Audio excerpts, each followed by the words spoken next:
I'm Alex Villarreal with the VOA Special English Economics Report. A $10 billion deal aims to create the world's largest exchange company. The plan would combine the operators of the New York Stock Exchange and Germany's Frankfurt Stock Exchange. The two companies, NYSE Euronext and Deutsche Börse, announced the agreement in February.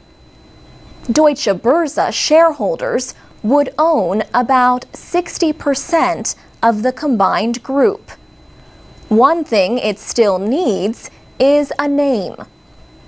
The new company would have headquarters in Frankfurt and New York City. The New York Stock Exchange is the world's most famous stock market and a symbol of American capitalism. Treasury Secretary Tim Geithner says New York will remain at the heart of the world's financial system for a long time to come.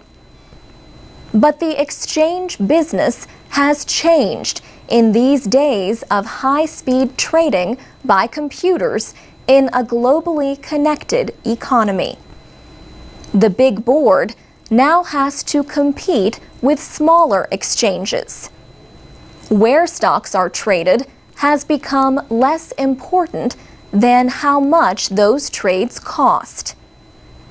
NYSE Euronext and Deutsche Börse had profits of almost $4.5 billion last year. They expect to save $400 million a year by combining their operations. These savings could lower the cost of stock orders.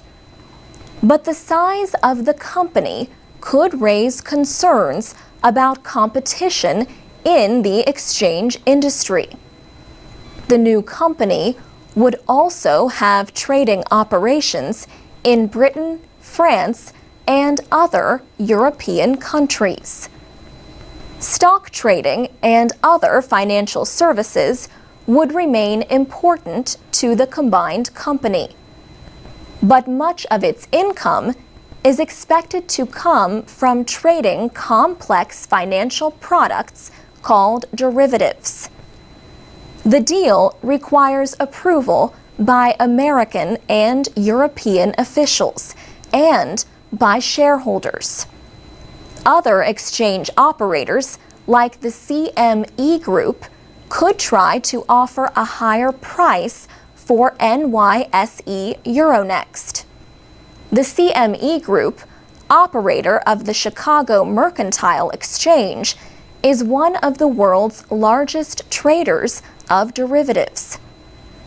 Duncan Niederauer, chief executive of NYSE Euronext, is expected to keep that job in the new company.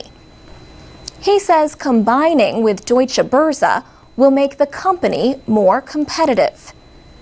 In February, the operators of the London and Toronto stock exchanges announced a deal to combine their companies. And in October, the Singapore Exchange offered to merge with Australia's exchange. For VOA Special English, I'm Alex Villarreal.